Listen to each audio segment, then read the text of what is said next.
Ray Brown's Talkin' Birds. Made possible by the generous support of the Birdwatchers General Store, Orleans, Cape Cod. Birdwatchersgeneralstore.com. By Vortex Optics, with the VIP warranty, their unlimited lifetime promise to keep you and your optic covered. Learn more at vortexoptics.com. And Beautio Books, an independent family-owned bookstore carrying one of the largest selections of birding books in the world. beautiobooks.com. And by Ocean State Bird Club. We're running new online talks about topics like owls and cuckoos to enhance your birding skills. Learn more by following us on Facebook and on our website, oceanstatebirdclub.org. Well, good morning. Welcome to our show number 824. Spring has sprung. There's the proof of that. The vernal equinox arrived on Saturday, March 20th at 5:37 a.m. Eastern, 2:37 Pacific, and we'll celebrate this morning with a spring-inspired audio postcard from our Freya McGregor, direct from her backyard down south. Hi everyone, it's Freya McGregor here. I'm in my backyard in Tuscaloosa, Alabama on a beautiful sunny morning, and there's birds making noises everywhere, and I thought I'd share them with you. That pew pew sound, it sort of sounds to me like a fake little laser beam gun. That's a northern cardinal. We had a Carolina wren calling just a little while ago with its funny little whirring sound. Oh, there's a dark-eyed junco just jumped up on the fence. I heard a red-bellied woodpecker call with its funny laugh. And I think there's some cedar waxwings over in that pine tree too. We're pretty excited to live here because we've moved so much with my husband in the army in the last few years, and we haven't necessarily had a choice of where we lived or what kind of house or backyard we had. And this backyard has so many trees, so it's so exciting to have heaps of birds. And I just wanted to share a few of them with you on this beautiful sunny spring morning. I know it isn't necessarily all that sunny or all that warm in a lot of North America at the moment, but spring has sprung here. There's buds on the trees and there's some flowers coming out, and so I just wanted to let you know that spring is definitely coming your way, and I'll send it your way as soon as possible. Bye. Thank you, Freya, and thanks for confirming that spring has indeed sprung. And this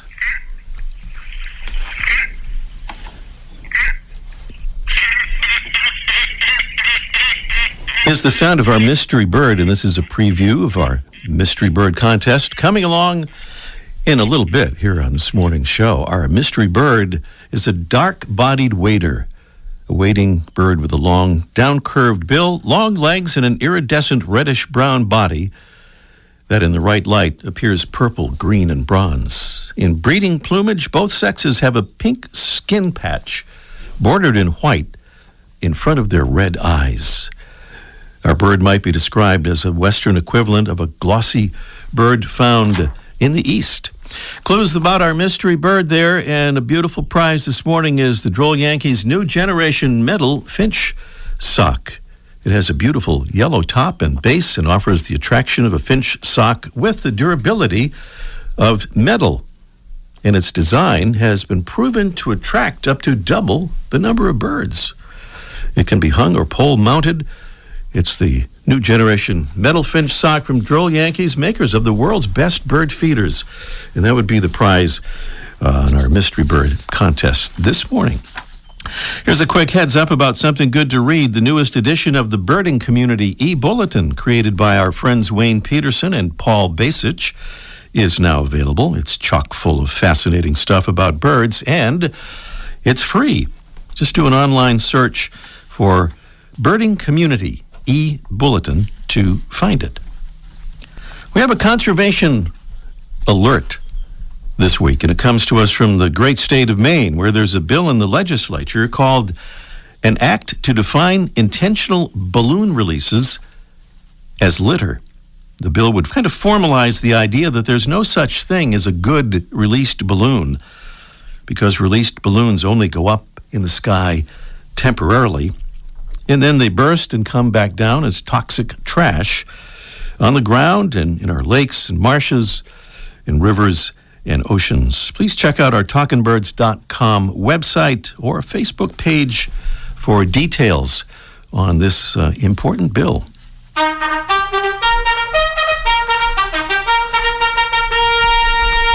We salute Talkin' Birds ambassadors who are helping us to spread the word about birds and conservation through our show. And thank you to Rita Fowle from Drayton Valley, Alberta, Canada. She says, as a member of the Fowle flock, I enjoy spending my spare time in nature, enjoying the birds whenever I can. I got my first bird buck when I was 20 and have added many more since then. Thank you so much, Rita. And thank you to Meg Penny from Altadena, California.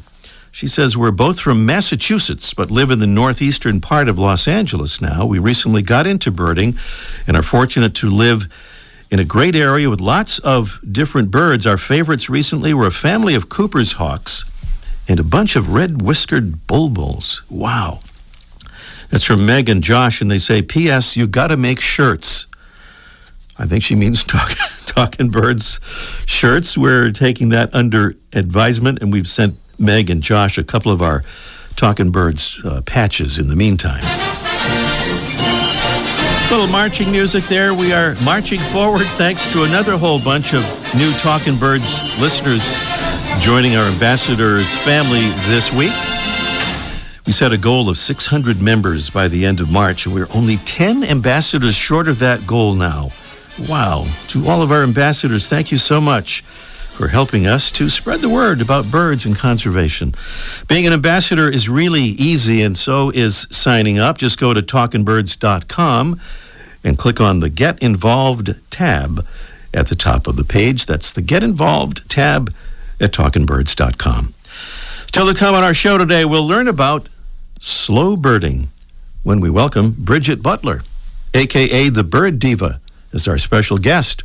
We'll also catch up with Mike O'Connor in our Let's Ask Mike Live segment, talking about Cornell Labs Bird Academy. Up next, a long-legged, wolf-whistling, grassland-loving sandpiper is today's featured feathered friend, presented by Birdwatching Magazine. For more than a quarter century, Birdwatching has been North America's premier magazine about wild birds and birding. I want to ride my bicycle. I want to ride my bike. When Harvard University ornithology professor Scott Edwards rode his bike from Massachusetts to Oregon last year, he looked for and found many birds.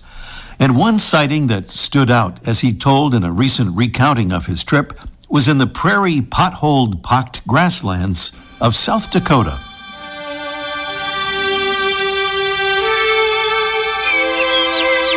There he was happy to see a large number of individuals of the species we're featuring today. It's a shorebird that has something in common with one we featured a couple of weeks ago, the American woodcock, in that it defies the dictionary definition of a shorebird as a species found near the shore. The bird is the upland sandpiper.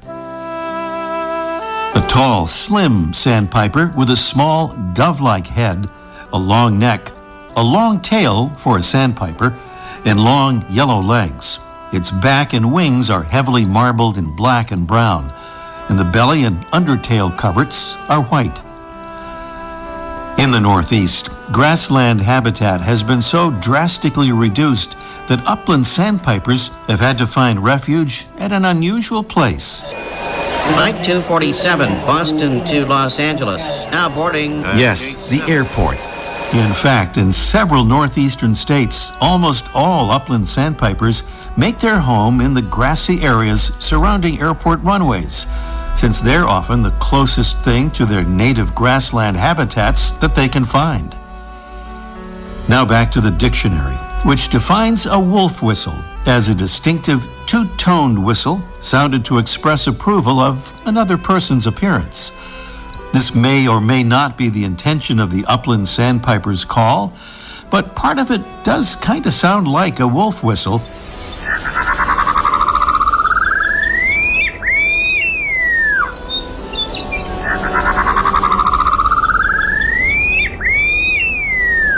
It's Bartramia longicauda, the upland sandpiper. Today's Talkin' Birds featured feathered friend. Keep an eye out for it if you're in a grassland area or an airport.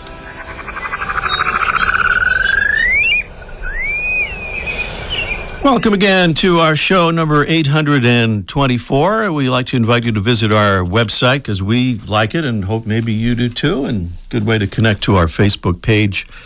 And what else? Twitter. And, of course, Instagram, where we have some really, really cool pictures. That address is talkinbirds.com. Well, as she describes herself, Bridget Butler has been a naturalist for more than 20 years, playing matchmaker for the wildscape and the wonderful people who call Vermont their home. And on her website, birddiva.com, she says this in part: the pace of a birder in the field is slow and methodical, and yet traditional birding can be list-driven and competitive. Well, that has led her to create something called slow birding, and she's with us this morning to tell us more about what that is and how we might want to try it. Good morning, Bridget. Good morning, Ray. Thanks for having me. Well, it's great to have you on with us, and I love all the stuff that you're doing. And give us a further explanation, if you would, about slow birding. Yeah, so slow birding came to me over a number of years with some of the things that I struggled with traditional birding, which, like you said, was a little bit of the competitive nature, the drive to see as many birds as possible. And I felt like I was passing up some other things. And I really needed to find a way to kind of make birding my own. I shifted a lot into watching behaviors and trying to get to know different birds in a deeper way. And as I started to do this, I figured out that there were other people that maybe were turned off by traditional birding, and they needed another way to access enjoying birds with other people as well. And so in part, that's where slow birding came from. It also came from the fact that I'm a mom with 3 kids, and I don't have all the time in the world to go and see a rare bird that might pop up somewhere or visit some of those more unique habitats for birds. And I started to dig in a little bit more to what's right in my backyard, what's in front of me. And I was really amazed as I started to slow down not only the diversity of species that I was seeing, but also what I was learning a bit more about behaviors and just all these little magical things that birds do if you slow down and take the time to watch them a bit more. You also described what you said was being shamed as a beginning birder that kind of led to this somewhat. What was that about? Yeah, so, when I started out, I was actually working for the Audubon Society in Massachusetts, and my focus was more on marine life. And when I was approached by other folks that might be visiting the nature center and I didn't know birds, I kind of got put down because I didn't know what different species were. I felt intimidated at times when I went on walks when I was trying to learn, and the pace at which other people were picking up things did not match how I was picking up what different species were. And that's become kind of a core part of how my outreach programs are designed, is really trying to take a step back and slow things down and build a bigger picture rather than focusing only on plumage and parts of birds. So you have an online course through your website about slow birding, and I think you have 3 main sections: deeper observation, deeper listening, and deeper connection. And in that first one, you talk about something called balanced brain birding. What is that? Yeah, so, the more I dug into this and trying to figure out how my brain was working as I was learning birds and what I was missing, I kind of got into the science of how we learn different things and what our left brain does and what our right brain does. And in my opinion, traditional birding is very analytical. It's linear thinking, it's logical. You're studying individual parts or field marks. You're really relying on field guides and things to help you. And the part that was missing for me was the whole bird. Like, how can I look differently at that whole bird to build a better picture in my mind that I can rely on. And when I started practicing that, and when birds like Birding by Impression came out by Kevin T. Carlson and Dale Rosslett, that book was just like, oh my gosh, this is exactly what I've been looking for. And it kind of backs you up to looking at the whole bird, shapes, size, silhouette, and becoming able to describe that in a way so that you have built an impression of the bird that sticks with you. And it sticks deep within your subconscious so that it's instantly accessible. So trying to train your eye a little bit differently to look at the bird, instead of relying on plumage first, relying on some of these other classic things like shape and silhouette. You go on to deeper listening and deeper connection as part of the course about slow birding on your website, birddiva.com. Well, Bridget, in a couple of weeks, we'll have a guest on the show who's welcoming birders to his farm in Alabama. And I thought maybe you could warm us up for that through another project that you're working on with the Vermont Center for Eco Studies called Bird Broker, that connects landowners with birders. Give us a thumbnail sketch of that project, if you would. Yeah, this is kind of Match.com for birders and landowners. Birders, here we go back to that drive that birders have to go to different spots and visit new places and see new things. And private land is not easily accessible. It's also not part of the data that we're able to collect in order to make conservation decisions. So birders using the platform like eBird, which is a great way to not only keep track of your own birds, but to contribute to science around birds and bird conservation. We kind of tapped into the communities here and found landowners that have an interest in what's going on their property when it comes to birds, because they want to make good management decisions, but maybe don't have the skills to know what breeding birds are on their property. And that drive for birders to be someplace different. So we have a way of signing people up, mapping out where they are in the state, and then pairing them up. So birders paired with landowners. And what they do, we have a set of protocols where the birder visits the landowner's property 3 times in the breeding season, builds a set of eBird checklists that they share with the project. And that's helped us really start to build some data on private lands here in the state of Vermont. It's Bridget Butler, a.k.a. the Bird Diva. Bridget, thank you so much for being with us. Before you go, though, I wonder if you would tell us about that name, Bird Diva. As I was building my brand and trying to figure out how to make a niche for me in the birding world, I was trying to come up with a name. And there was already a bird chick, Sharon Steitler, from out in the Midwest, so I couldn't take that. Okay. And diva sounded quite delightful, so I just went with that. All right, well, that's how some of the best names come about, I guess. Bridget Butler, a.k.a. the Bird Diva. You can see more about slow birding and other cool things she's doing on behalf of birds and conservation at birddiva.com. That's birddiva.com. Thank you, Bridget. Thanks, Ray. Coming up next here, it's our Mystery Bird Contest in just 1 minute. The flutter of a tail feather, the flash of a wing bar in mid-flight. You don't always have a lot of time to identify a bird in nature, let alone to appreciate its beauty. But with Vortex Optics, you'll have the power to bring every wild moment closer. When you choose Vortex, you're choosing to have a partner in the field as passionate about nature as you are.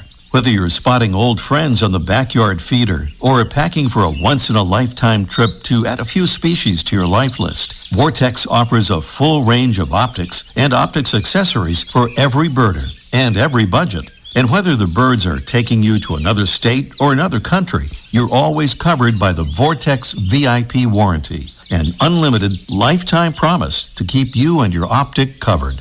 If you'd like to learn more, or if you need help choosing your next optic, give Vortex a call at 1-800-4VORTEX or visit vortexoptics.com.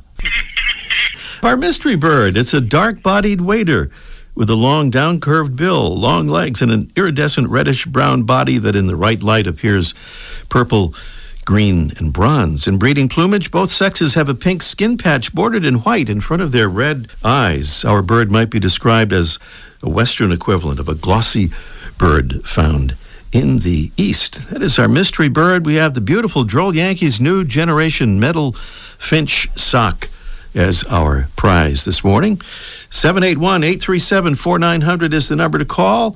That's 781-837-4900. We have only 10 minutes left in the show right now and more to do, so give us a call as soon as you can. 781-837-4900. Meanwhile, Mike O'Connor, it's Let's Ask Mike live in just 1 minute. Beauty-O Books carries one of the largest selections of birding books in the world. New, used, and rare books covering everything from backyard birding to general ornithology, from field guides to photography skills, biography, fiction, and humor. You'll find it all, along with the knowledgeable customer service you've been looking for, in one convenient place. BeautyOBooks.com. B-U-T-E-O. BeautyOBooks.com.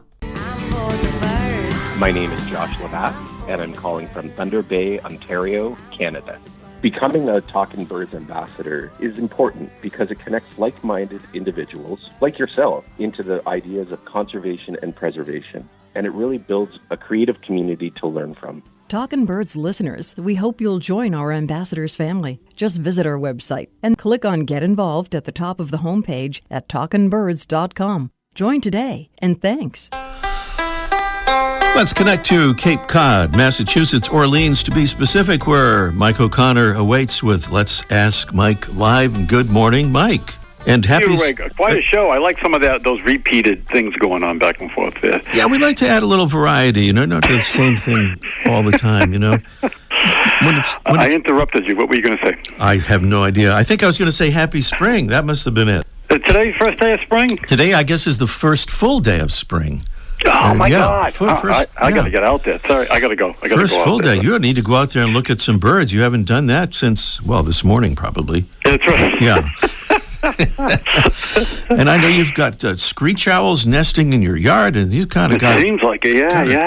You know what? And the tree swallows will be back. They always come back like April 1st. It's like a joke, but they always seem to come back, so they'll be on their way. We had tree swallows nesting in our Talkin' Birds garden right behind our radio station here last year, so hoping they're going to be back again this year. You should have them on the show. Yeah, we might do our show from our Talkin' Birds garden. We're working on that. That'd be good. We might just do that. But there's something else you wanted to talk about from the Cornell Lab of Ornithology and their Bird Academy, right? Correct.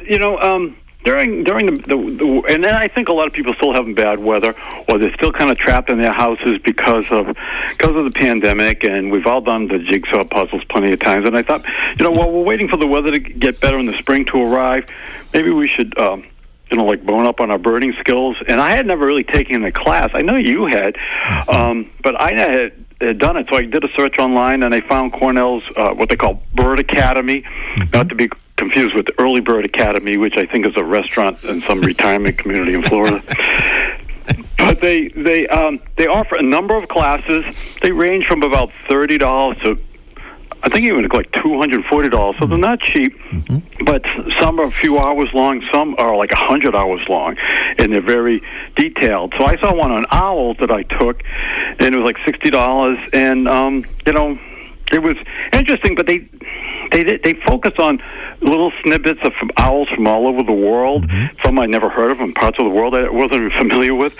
And and in my business, people ask me about owls all the time. And believe it or not, I don't know everything. I know that's hard to imagine. So I was going to try to learn some stuff to share with people, and it was a little bit disjointed for me, so I didn't really care for that. So I was going to take a different class, but then as I was looking at the website, they have a link on Bird Academy website on videos, and these videos I soon found out were free, and there were dozens and dozens and dozens of these short little, what you might call YouTube videos, but little videos that Cornell's put together, and they're stunning. They're really, really, really good. Some are just a minute or two long. They talk about bird songs, to identify bird songs, how to identify birds at your feeder. Some on trips, on events they've done, like how they brought the puffins back to the coast of Maine. Those projects, the photography is just brilliant. There's islands off the coast of Alaska. It's just a really, really good source that I didn't even know that was out there. Things on loons, things on courting, migration, and they're short. So if you have the attention span like I have, which is, maybe about 45 seconds, they're just a thing for you, and you can go on forever. You can scan through them, and you can watch them, and then you can move on to something else. Some might be 5 minutes, 10 minutes, and I didn't know they were there. And they're really, really, really birds you never heard of, but you're fascinated now. You want to learn more. I thought this was a really good source for people who want to get that juices flowing to go birding again, because you've kind of gotten lazy over the winter. And you'll see this, and you'll think, I got to get out there again. It's really, really, really good. Interesting. Nice. I took that long form course a couple of years ago when it was still in notebook form, and I guess it was more than a couple of years ago, and I'm still working on it. But Bird Academy. And I think no, it's good. It's funny because you just think I don't know anything, and to have these programs help you kind of get yourself back into it again. I think it's really good. And I also enjoyed your guests today because getting us to slow down, because I know as soon as I go to a birding spot, I jump out of the car and I race down the trail, and half the best birds are still in the parking lot. And I can watch your video too, because that'll get me to slow down a little bit. You need to slow down just a little bit. Yeah, you just need to relax a little bit. Chill out. All right, Mike, thank you. I think it's allaboutbirds.org for those Cornell courses is the good way to find that, if I'm not mistaken. Oh, okay. Yeah, I think cool. I think that's all right. Happy spring, everybody. Get out there as soon as it turns nice. Talk to you next week, Mike. Sounds great. Okay. Back to the Mystery Bird Contest right after this. Every Wednesday, Birdwatching Magazine sends an e-newsletter full of information of interest to birdwatchers, including recent news stories about birds, conservation, and science, photography tips, stories about places to go birding, bird ID tips, and much more. Best of all, the newsletter is free. Sign up today at birdwatchingdaily.com/newsletter. Our Mystery Bird Contest is presented by Red Start Birding. Red Start Birding is your new resource for birding optics, gear, and expertise. Great birding starts at redstartbirding.com. Our mystery bird is a dark-bodied wader with a long down-curved bill, long legs, and an iridescent reddish-brown body. Looks purple or green and bronze in the right light. In breeding plumage, both sexes have a pink skin patch bordered in white in front of their red eyes.